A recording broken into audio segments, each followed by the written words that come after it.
Are you ready for next level growth in your business? Welcome to the Lindsay Anderson Show, where we pull back the curtain on the exact strategies, tools, and mindsets that build million-dollar empires. If you're hungry for more time, more freedom, and a whole lot more impact, you've come to the right place. Buckle up, because we're about to ignite your business journey. Now, here's Lindsay. Hey everybody, welcome to this episode of The Lindsay Anderson Show. I'm so excited for today's guest, Mr. Demir Bentley. His specialty is helping entrepreneurs and business owners like you avoid burnout and soar to the highest level of productivity and win your week. He is an executive productivity coach, a Wall Street Journal bestselling author, and co-founder of the Life Hack Method. He's helped thousands of professionals work less and get more done. Let's dive in. Demir, tell us a little bit about yourself and why you're the guy we need to talk to about winning our week. Yeah, so I was your quintessential insecure overachiever on Wall Street. And my wife was the quintessential insecure overachiever in corporate. She worked for Kraft Foods, for a little tiny company you may not have heard of called Kraft Foods, and the Oscar Mayer brand. So for those of you in the United States, I have kids. I know what So- Kraft Foods is. Yeah. yeah, Oscar Mayer, Kraft Foods. And our thing was that we were completely bought into the hustle culture mindset. Outwork the competition. When they're sleeping, you're working. And I believed in that like a religion.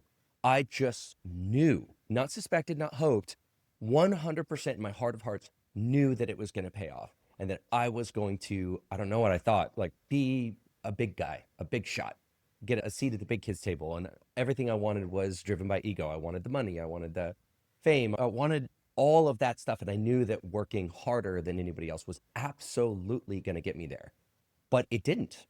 Instead, I ended up having a massive stress-related health injury that completely derailed my career. And I sort of, like a person falling out of a religion, almost like lost faith. And just like it happens when you lose religion, I felt like a fool. I felt completely like I had not only lost a game that I was playing, but I had almost lost a belief system. If I'm not supposed to win this way, I don't know how I'm supposed to win. It really was that profound for me because I had aligned my entire identity and my entire life effort. My life force was aligned around, I'm going to do this and it's going to work. And you just watch me. I'm going to blow through every single obstacle. And then I landed flat on my back. I mean, literally flat on my back, because I went to the hospital, had 3 surgeries. They diagnosed it as something called early salaryman sudden death syndrome, which is mostly prevalent in Asia, where people actually kill themselves by working too many hours. I was working like 80, 90 hours a week, which was something I was so proud of. I give myself the busy badge all the time. I am busier than you. If you talk to me when I lived in New York, Demir, how you doing? Oh, so busy, man. Oh, busy. I'm so busy. I would complain, but really it was bragging. I'm so busy. I'm just doing so much. So that was just sort of the end of that old life. And in that moment, if you take a snapshot of me, I was completely lost. I really didn't know if I wasn't going to do finance and live in New York and be a big shot. Who am I? What do I do? How do I organize my life? How do I organize my effort? Because I was one of those people who believed that life existed on one linear spectrum. You could either be miserable and successful, or you could be poor and happy. And the more that you inch towards being successful, you are incrementally compromising on your happiness. And the more that you inch towards happiness, you are compromising on success. Like, I believed in that like a religion. I did not have a conception like I do now that you could be both successful and have an amazing lifestyle and be happy. There was no Y axis on my graph. It was only an X axis. Now, tell me, why is that? What is the root of that? That is, hustle culture described very clearly, obviously to an extreme here, but why is that? What's the root cause here? Well, you're asking me to psychoanalyze our entire culture, but that it comes from the Protestant work ethic that's baked deep into our culture. Even if you're not Protestant, it's there, this idea that God loves people who work harder. The reward for hard work is more hard work, that hard work is its own reward, this idea that's really baked in. And then, of course, you see like sort of modern bubblings of it. You've got the Gary Vaynerchuks. No offense to him, he's got great content, but you've got these people who are out there saying the quiet part out loud.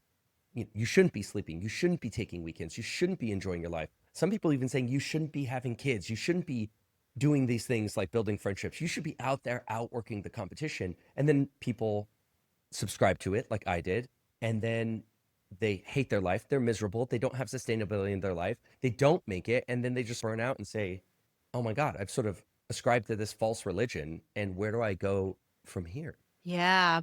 What would you say is the biggest misconception around burnout and this hustle culture that we're talking about? There's not a misconception as much as it just has so much appeal on the cover. The cover of the book just feels so self-evidently right. Yeah, work harder than other people, put more time in than other people, you will be more successful than them. I mean, it just feels so self-evidently right that it's the misconception is, I think, a failure for people to knock on it a little bit, hit it a little bit, and see if maybe some of it doesn't actually gel with reality. So let me give you an example. On one hand, you'll say, outwork the competition and you'll be more successful than them. Okay, seems right. Now let me ask you, can you keep that up for 5 years? Can you keep that up for 10 years? Can you keep it up for 20 years? Can you keep it up for 30 years? A lot of people say, well, no, I don't think I could do that. Okay, well, do you not want to have kids? Do you think on your deathbed, when you look back, you're going to say, thank God I made partner at my law firm? Or will you more likely say, thank God I had that extra child? What are the things that will really value you across a longer timeline? So yes, standing here, looking through that small peephole into the future, it can feel like I just need to do more work. But when we take a different lens, when we move out further, we realize that actually having a sustainable lifestyle that you love is actually part of your success, because if you love what you're doing, you'll keep it up for 10, 20, 30, 40 years. So I like to say that the hours that I lose on a weekly basis, I more than make up for the fact that I'm not burning out 10, 20, 30 years. I cannot tell you how many clients I have that are at the peak of their powers in their career. They are as good as they're ever going to get. They've got so much career capital built up, but because they went too hard in the mat for 20 years, they hate their work. They hate everything about it. And they're quitting. After 20 years in a career, they're quitting. This should be the time that they're about to go 20 more years and really capitalize on that first 10,000 hours that they put in. But now they're quitting because they didn't build sustainability into it. So what's better, to work 10 extra hours a week, or to hold off on that 10 extra hours a week and get 10 more years at the end of your career because you've built sustainability and quality of life into that career? I love that. I love that. So let's talk about the solution. Here are small business owners. Yeah. We're working. We're thinking that equals paychecks. We are working because we have anxiety and it makes us feel better. We are working for a better tomorrow that never seems to come. What is the solution to win our week? Yeah. The lowest hanging fruit is what I actually did as a part 2 of that story in New York. I got a diagnosis from my doctor. He said, listen, you're overworking. Here's your medicine. You need to go into work next week and work less than 40 hours. Now, to tell somebody who's working 90 hours a week, starting Monday, you need to start working 40 hours a week just feels okay. Grow wings and fly to Narnia. I mean, it's more realistic that I would fly away to Narnia than I would work 40 hours a week and get all of that done when it previously used to take me 80, 90 hours. So the first thing that I went and did is I sort of got a little bit angry. And I think anger can be good a little bit, sort of that screw this mentality, like, this is outrageous. I went home, and for the first time in my life, I actually did what I call my first planning session, my first real planning session. Now, you might say, oh, you've never planned your week before? No, I did it. But like most people, I would do only part of it. Like a baseball player running the bases, I would only touch the bases that I really like to touch. I didn't want to touch the bases that I really don't want to touch. So I would do an incomplete planning where I'd leave major aspects off. I wouldn't round the base and finally calendarize it and have a really realistic plan for the week.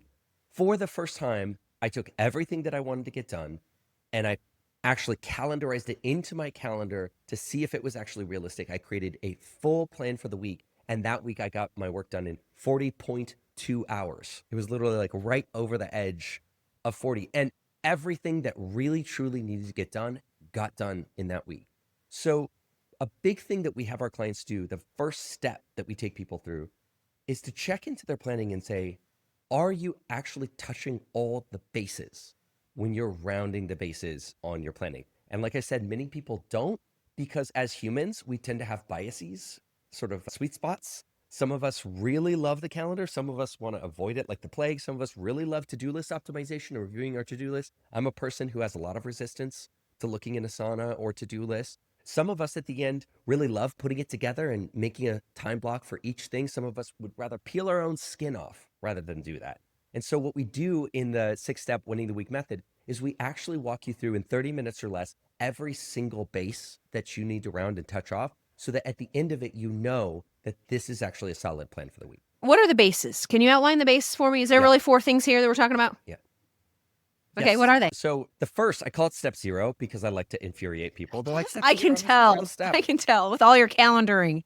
So step 0 is removing the resistance. The reason I call it step 0 is you really only have to do it once and you never have to do it again. Removing the resistance is asking yourself, am I setting up an environment for my planning that I actually look forward to? Because let's be honest, planning is like taking a slap in the face today instead of a punch in the mouth on Thursday. It's never going to be like this great thing. If you do it on Friday, it's going to be better. If you let life come to you, open your door and drop a grenade on you, it's going to feel like a punch in the mouth. So because of that, you want to create a planning environment that's sort of awesome, that's sort of soothing. So Carrie and I like to go out to a cafe together. It's almost like a little date for us. We'll go out to the cafe. We'll plan our week together because we own a business and run a life with 3 kids together. So we'll do the whole thing. And then we'll take 2 hours after that to just enjoy each other's company, because we found, pro tip, that one of the things that keeps you from relaxing with your spouse or partner is all of the things that are swirling around that haven't gotten ticked off. All of the, oh, are you going to take the kid to this? And who's going to do this? And who's going to do that? So when we've actually taken 30 minutes to an hour to touch off on all of that, I actually get to get my wife back.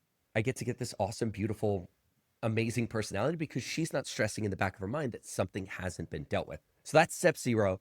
Create an environment for your planning that's actually really juicy, that's really sexy, that's something that you look forward to, affordable, but something that you really look forward to, because when you look forward to your planning, you're more likely to do it. And when you do it, it becomes a habit, because planning isn't something you can do once and have done with. It is something like the gym. You need to show up every single week and do it again. And it is the accumulation of all of those reps that gets you that amazing result. So that's step 0. Okay. Remove the resistance. Do it once. You've done it.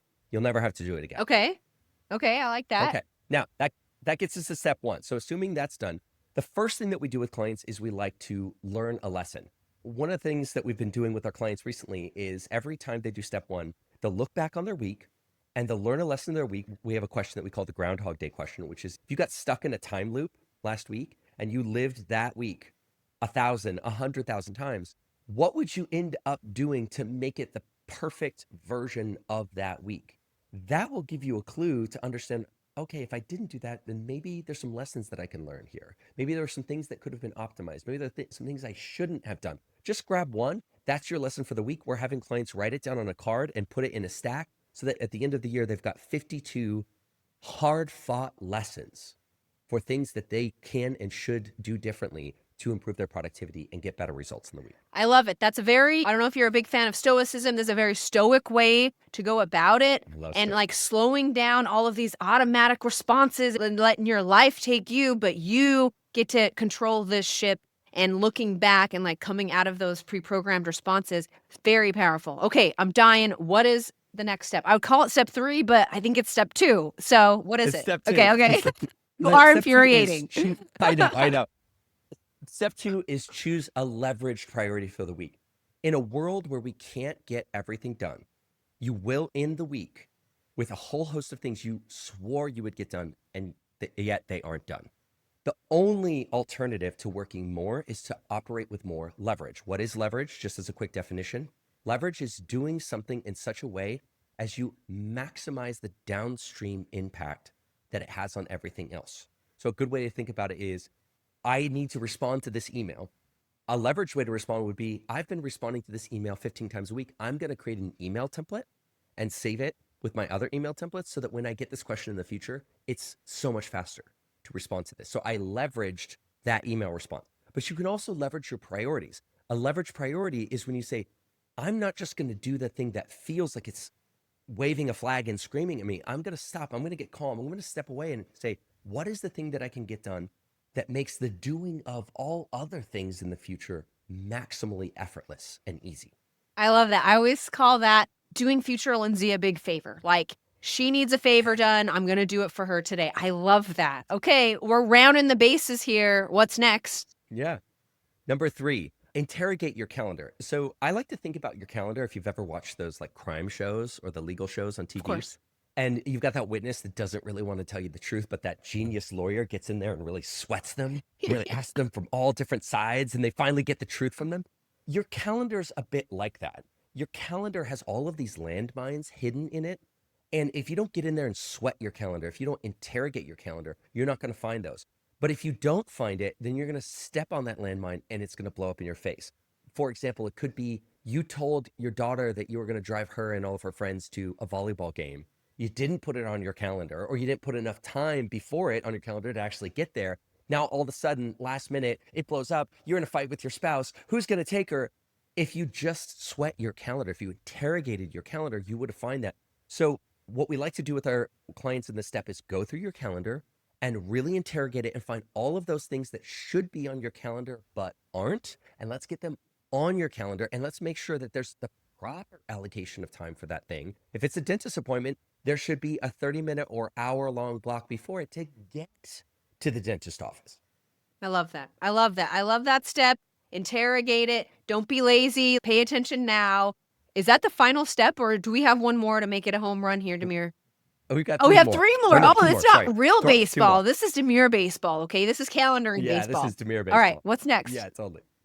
The next step is triaging your task list. So a good way to think about this is if you interrogate your calendar, like we did in the last step, that's your time supply.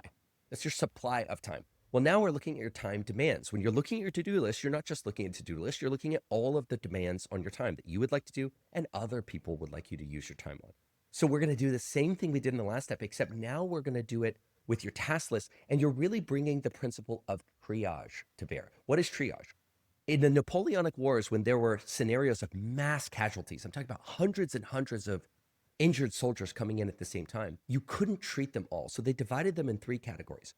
Who are the soldiers who will most likely live, even if I don't treat them? What are the soldiers that will most likely die, even if I don't treat them, or even if I do treat them? And what are the soldiers where I can have the greatest impact in changing the difference in whether they live or die? That's the principle of triage. And we're applying that same principle to our to-do list, right? What's the stuff that even if I focus on it is probably not going to happen this week, or it's not going to come out in the right way? What is the stuff that can wait, right? It can sit for a while, it can marinate for another week. And what is the stuff that absolutely has optimal impact this week, where it's both urgent and leverage at the same time? And so what we're doing is we're going ahead and we're triaging that task list, pushing things into next week, deprioritizing, reprioritizing, so that we actually have a to-do list that we can trust and that we can look at that's ordered in terms of priority. I love this. I love how much, planning is just going to, with you executing on a well thought out plan is going to make everything in your life go so much better. So putting in this kind of effort up front will always pay off in terms of your goals, in terms of what you're trying to do, and your peace and harmony. So what's the next step? Last one. We are going to allocate out all of our time demands to our time supply. Now, this is where people really choke in their own mouth. I know I did. Like, oh my God, are you serious? I know I did, okay? Listen, this is like a marketplace. At the end of the day, I like to think of time like truffles. The global demand for rare truffles always outstrips supply. There is never enough truffles in the world for all of the demand. And so there is a careful system for allocating exactly the right truffle to the right person, making sure there's no spoilage, there's no wastage. And just like truffles, there's only 168 hours in your week. If you don't use it, it spoils and goes bad and you can't roll it over to the next week. You need to look at your time supply and your time demands, and you need to match them up in the optimal way. And what that means is that when I look at your calendar, I should be seeing at least all of your workday, if not your workday and your personal time. There should be a bracket in every single 30 to 60 minute increment. That's how I plan my week. Now, if you can't handle that, then anything more than you're doing today is better than what you were doing yesterday. I'll take incremental wins. But ultimately, we are doing what we call calendarizing our to-do list. If you say you're going to get something done, you are making an allocation of time in which that thing will get done. I love it. I love how serious you are about this, because we go around and we say, Time is our greatest asset. You can never get it back. No one can pay for it. All these sort of things. And here you are saying, hey, it is our most valuable resource. Take it seriously. And when you do, you can really have a sustainable lifestyle and achieve all of your goals like you did. I was working 80 hours almost in the hospital to 40.2, I think is what you said. And I think it's possible for everyone with just not wasting all of that time, wasting time. Fair enough? Yeah. You'd be surprised how many of my clients will swear up, down, left, right. It just can't fit. It won't fit. It's it. But they're not rounding these bases. They're not touching every single base. And especially at that home plate, they're not touching on that home plate and calendarizing their to-do list and their time supply and their time demand together. When you do that, you are stunned at how much you actually can fit. Yeah, and just having real intent around your time and what gets to take that such a valuable resource. I love your methodology. I love how serious you are. So you've been so many places, like you were on Wall Street and now you run this really successful company and you help so many people. If you could rewind back to when you first started all of this, what is one piece of advice you wish you would have had back then when you first started? Oh my Lord. I wouldn't have listened is the first thing, no matter what I said. I was cocky and thought I could do it my own way. But I would say if I was going to listen, I would absolutely say that there's a Y axis. You're living on an X axis where you're only believing that you can either be successful or happy and that they are completely opposed to each other. That the more successful you are, the less happy you are, the more happy you are, the less successful.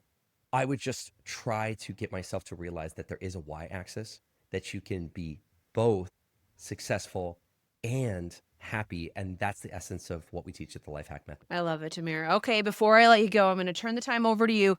Tell everybody how to find out more about you and anything else you want the listeners to know. Yeah, so we have a book called Winning the Week, which is a Wall Street Journal bestseller. You can check that out if you're a book person. Of course, I also read the audiobook. But if you want a short, visual, tight training on that, we also on our website, lifehackmethod.com, have a free training where we walk you through all of these different steps and we teach you how to win the week yourself. I love it. Demir, thank you so much for your time. Really appreciate you being on today. Thank you.